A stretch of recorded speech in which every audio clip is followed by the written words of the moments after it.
राजाचा सुकुमार असलेल्या पंढरपूरचा पांडुरंग माऊली त्यांना भेटायला गेले, निवृत्तीनाथ दादा त्यांना भेटायला गेले, मुक्ताबाई त्यांना भेटायला गेले, सोपानदेव होते, सर्व भेटायला गेले.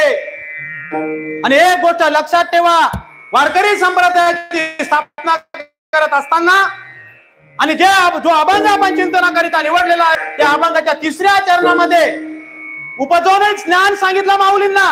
हे ज्ञान आलं कसं हे जर बघायचं असेल तर संत संगत, कृपा, संतांच्या कृपा कशा होतात, संतांचे कृपा आशीर्वाद किंवा संतांचे उपकार आणि शक्तिपाठ, या 4 गोष्टी आपण 3ऱ्या चरणामध्ये बघणार आहोत.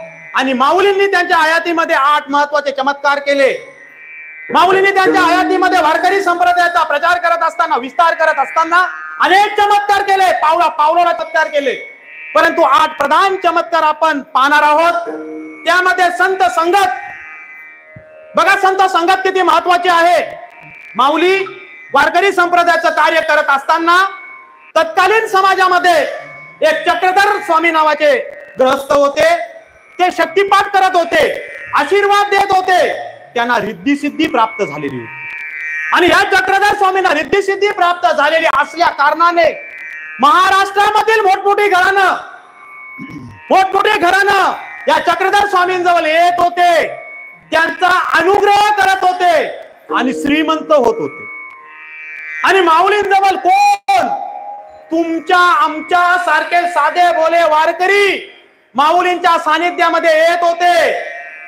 बघा संत संगत आपण पाहतोय.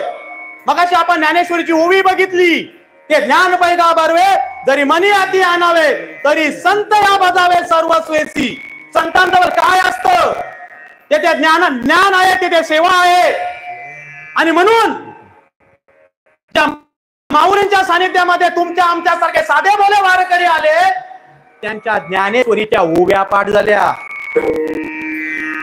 माऊलींच्या सानिध्यामध्ये जे जे तुमच्या आमच्यासारखे आले ते संत ह्या पदापर्यंत जाऊन पोहोचले. आणि चक्रधर स्वामींच्या सानिध्यामध्ये जे जे गेले ते श्रीमंत झाले, त्यांना रिद्धी सिद्धी मिळाली. आणि म्हणून कधीही संतांजवळ जावं, त्र्यंबकेश्वरीला जावं, आळंदीला जावं, देऊला जावं आणि पंढरपूरला जावं. तिथे संत संगत आहे, तिथे परमात्मा आहे. आता बघा संतांचे उपकार कोण कोणावर असतील. संत संगत हा मुद्दा आपण बघितला. संतांचे उपकार कोणावर असतील. संतांचे उपकार जीवावर आहेत. संतांचे उपकार वेदांवर आहेत. संतांचे उपकार शास्त्रावर आहेत. संतांचे उपकार देवावर आहेत आणि संतांचे उपकार धर्मावर आहेत. जीवावर कसा उपकार असेल.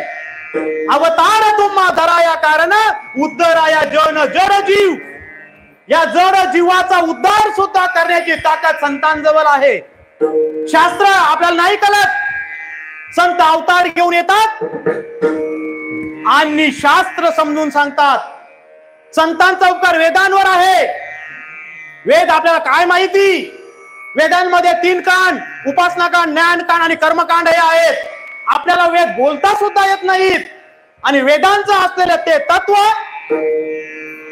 वेदांचं असलेले तत्व जसे तसे भगवद्गीतेमध्ये आले आणि याच वेदांचं असलेले तत्व ज्ञानेश्वरीमध्ये आलं.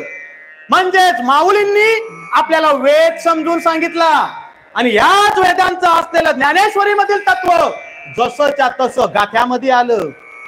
म्हणजे संतांचे उपकार वेदांवर आहेत, संतांचे उपकार शास्त्रावर आहेत आणि या देवांवर सुद्धा संतांचे उपकार आहेत. कोण ओळखतो देवांना. जेव्हा जगद्गुरु तुकाराम महाराज गेले त्यांनी या पंढरपूरच्या पांडुरंगा